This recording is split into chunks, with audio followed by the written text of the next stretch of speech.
ሰላምን ጥዕናን ንኹልኹም ተኸታተልተይ ይኹን እንዳበልኩ ናብ ናይ ልምዓንቲ መደበይ ከኣትው ኣብ ናይ ልምዓንቲ መደበይ ከምቲ ልሙድ ንኣኹም ንተኸታተልተይ የምህር እዩ ኢለ ዝሓሰብክዎ መደብ ሒዘልኩም መፅእ ኣለኹ። ናይ ልምዓንቲ መደበይ ዘልዕሎ ደቂ ተባዕትዮ ኣብ ናይ ፈለማ ፆታዊ ርክቦም ዝሰርሕዎ ጌጋታት ክንርኢና።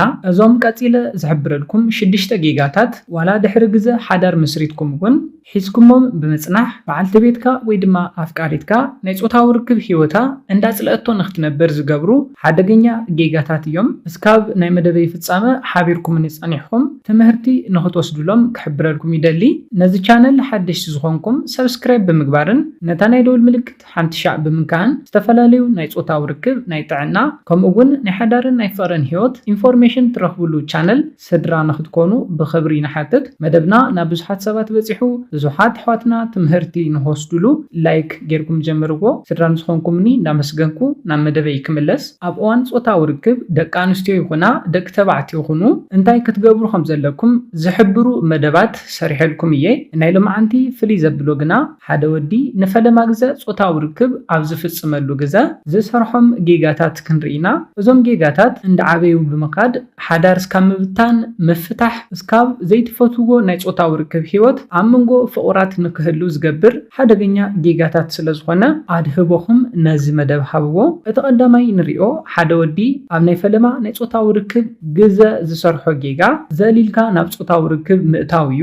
ሓደ ወዲ ፆታዊ ርክብ ንምፍፃም ፈለማ ፎርፕሌይ ከገበረ ናይ ፆታዊ ርክብ ስምዒታ ከየላዕለ ነዚ ስቴፕ ዘሊሉ ናብ ፆታዊ ርክብ ኣብ ዝኣተወሉ ግዜ ቀዳማይ ዘይተደለየ ጥንሲ ከጋጥማ ይኽእል እዩ። ምስ እዚ ተታሒዙ እውን ብፆታዊ ርክብ ዝመሓላለፉ ብዙሓት ሕማማት ኣለዉ። በዞም ሕማማት ተቃልዕነትኩም እውን የውስኸ እዩ። ካብዚ ብተወሳኺ ደቂ ኣንስትዮ ንፆታዊ ርክብ ቀዲመን ድልዋት ኣብ ዘይኮናሉ ግዜ ኣብ እዋን ፆታዊ ርክብ ቃንዛ ንኽስምዐን ይገብር። ስፔሻሊ እታ ጓል ኣንስተይቲ ንፈለማ ግዜ ፆታዊ ርክብ ትፍፅም እንተሃልያ ከም ናይ ምዕማፅ ቃንዛ እውን ንኽስምዓ ይገብር እዩ። ቅድሚ ፆታዊ ርክብ ንፆታዊ ርክብ ድልውቲ እንተዘይኮይና ቃንዛ ዝመልኦ ዕግበት ዘይብሉ ፆታዊ ርክብ ተሕልፍ እያ። ስለዝኾነ እቲ ቀዳማይ ትሰርሕዎ ጌጋ ዘሊልኩም ናብ ፆታዊ ርክብ ምእታው እዩ።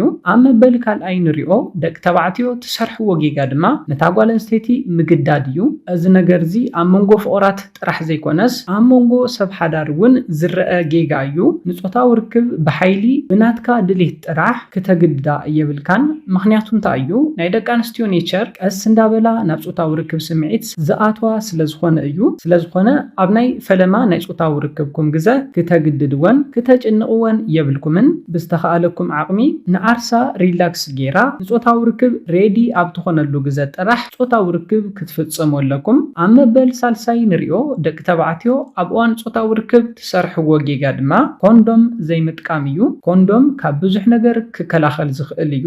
እቲ ቀዳማይን ኣገዳስን ድማ ብዙሓት ደቂ ኣንስትዮ ዝፈርሕኦ ዘይተደለየ ጥንሲ ከየጋጥመን ንምክልኻል እዩ። ነዚ ድማ ኮንዶም ተጠቒምኩም ክትከላኸልዎ ትኽእሉ ኢኹም። ብዙሓት ደቂ ተባዕትዮ ንፆታዊ ርክብ ብዘይ ኮንዶም ከስተማቕርዎ ይደልዩ እዮም። ኮይኑ ግና ዘይተደለየ ጥንሲ ንኸጋጥመን ዝገብር ንስኹም እውን ከይተዳለኹም ቆልዓ ንኸይትወሉ ኮንዶም ክትጥቀሙ ኣለኩም። ካብዚ ብተወሳኺ ንፈለማ ግዜኹም እንተኾይኑ ብዙሕ ከይተፋለጥኩም ፆታዊ ርክብ እንተፈፂምኩም ናብ ዘየድሊ ናይ ፆታዊ ርክብ ሕማማት ትቃልዑ ትኽእሉ ኢኹም። ኮንዶም ድማ ካብዚ ኩሉ ነገር ክከላኸለልኩም ዝኽእል ኣገዳሲ ነገር ስለዝኾነ ተጠቐምሉ።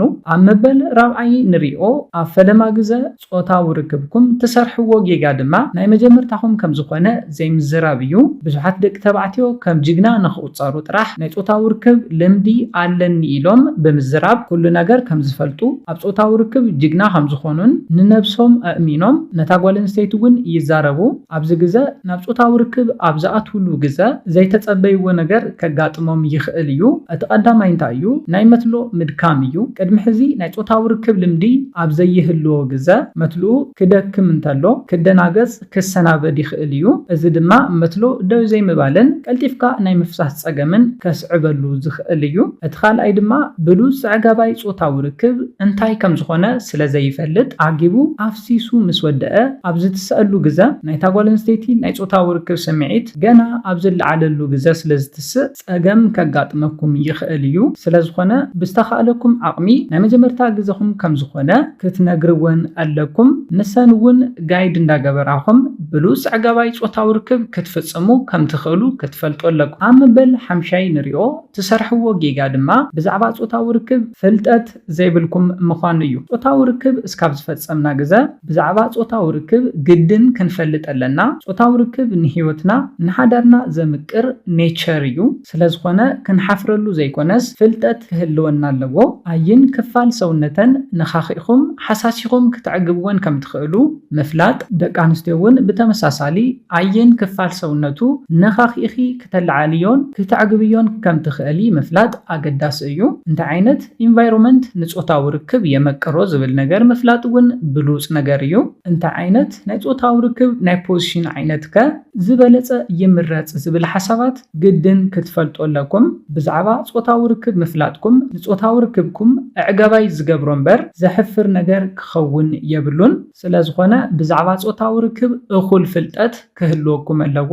ኣብ መበል ሻድሻይን ናይ መወዳእታን ንሪኦ ደቂ ተባዕትዮ ትሰርሕዎ ናይ ጾታዊ ርክብ ጌጋ ድማ ብዛዕባ ዝፈጸምኩሞ ጾታዊ ርክብ ንኻሊእ ሰብ ምዕላል እዩ። እዚ ደቂ ኣንስትዮ ዝጸልኦ እቲ ቀዳማይ ናይ ጾታዊ ርክብ ጌጋ እዩ። ብዛዕባ ጾታዊ ርክብኩም ንኻሊእ ሰብ ምዝራብ እታ ጓል ኣንስተይቲ ምስ ብዙሓት ደቂ ተባዕትዮ ጾታዊ ርክብ ከም ትፍጽም ከም ዝተዛረብኩምላ ጌራ ስለትሓስቦ ነዚ ጌጋ እውን ፈጺምኩም ክትሰርሕዎ የብልኩምን። ስለዝኾነ ነዞም 6 ዓበይቲ ጌጋታት ትምህርቲ ወሲድኩም ምስ ኣፍቃሪትኩም ምስ በዓልቲ ቤትኩም ትፍጽምዎ ናይ ጾታዊ ርክብ ሂወት ብሉፅ ኣዕጋባይ ክኾነልኩም ይምነ። ነዞም 6 ናይ ጾታዊ ርክብ ጌጋታት ንምዝኽኻር ዝኣክል እቲ ቀዳማይ ርኢናዮ ዝነበርና ናይ ጾታዊ ርክብ ጌጋ ዘሊልካ ናብ ጾታዊ ርክብ ምእታው እዩ። ቅድሚ ናብ ጾታዊ ርክብ ምእታውኩም ፎርፕሌይ ዝበሃል ስቴፕ ኣሎ። ነዚ ስቴፕ ዘሊልኩም ተኣቲኹም እቲ ቀዳማይ ናይ ጾታዊ ርክብ ጌጋኹም እዩ ዝኸውን። ኣብ መበል ካልኣይ ርኢናዮ ዝነበርና ጌጋ ድማ ነታ ጓል ኣንስተይቲ ነፍቃሪትካ ወይ ድማ ንበዓልቲ ቤትካ ንጾታዊ ርክብ ምግዳድ እዩ። ኣብ መበል ሳልሳይ ዝረኣናዮ ጌጋ ኮንዶም ዘይምጥቃም እዩ። ኮንዶም ካብ ብዙሕ ሕማማትን ዘይተደለየ ጥንስን ክከላኸለልኩም ዝኽእል ስለዝኾነ ኮንዶም እውን ክትጥቀሙ ኣለኩም። ኣብ መበል ራብዓይ ርኢናዮ ዝነበርና ናይ ጾታዊ ርክብ ጌጋ ድማ ናይ መጀመርታ ግዜኹም ከም ዝኾነ ዘይምዝራብ እዩ። ኣብ መበል ሓምሻይ ዝረኣናዮ ናይ ጾታዊ ርክብ ጌጋ ድማ ብዛዕባ ጾታዊ ርክብ እኹል ፍልጠት ዘይመሓዝ እዩ። ብዛዕባ ጾታዊ ርክብ ፍልጠት ንምሓዝ ክትስከፉ ክትሓፍሩ የብልኩምን። ኣብ መበል ሻድሻይን ናይ መወዳእታን ርኢናዮ ዝነበርና ናይ ጾታዊ ርክብ ጌጋ ድማ ብዛዕባ ዝፈጸምኩሞ ጾታዊ ርክብ ንኻሊእ ሰብ ምዕላል እዩ። ነዚ ጌጋ ደቂ ኣንስትዮ ዝጸልኦኦ እቲ ቀዳማይ ጌጋ እዩ። ስለዝኾነ ነዚ ጌጋ እውን ካብ ምፍጻም ክትቁጠቡ ኣለኩም። ነዚ ኢለ ናይ ሎማዓንቲ መደበይ በዚ ክዛዝም ካብ ናይ ሎማዓንቲ መደበይ ዝኾነ ሓድሽ ነገር ከም ዝሓስኩም ተስፋ ይገብር። ነዚ ቻነል ሓድሽ ዝኾንኩም ሰብስክራይብ ብምግባርን ነታ ናይ ደወል ምልክት ሓንቲ ሻዕ ብምንካእን ከተተባብዑናን ስድራ ክትኮኑናን ብኽብሪ ንሓትት። መደብና ናብ ብዙሓት ሰባት በፂሑ ብዙሓት ኣሕዋትና ትምህርቲ ንኽወስድሉ ላይክ ሼር ምግባርኩም ኣይትረስዑ። ሓሳብ ርእቶኹም ንቻነልናን ንመደብናን ንምዕባይ ስለ ዝሕግዘና ሓሳብ ርእቶኹም ብኮሜንት ተብፅሑና። ብኻሊእ መደብ ብኻሊእ ሓሳብ እስካብ ንራኸብ ሰላምን ጥዕናን ንኹላትና ይኣንየለይ።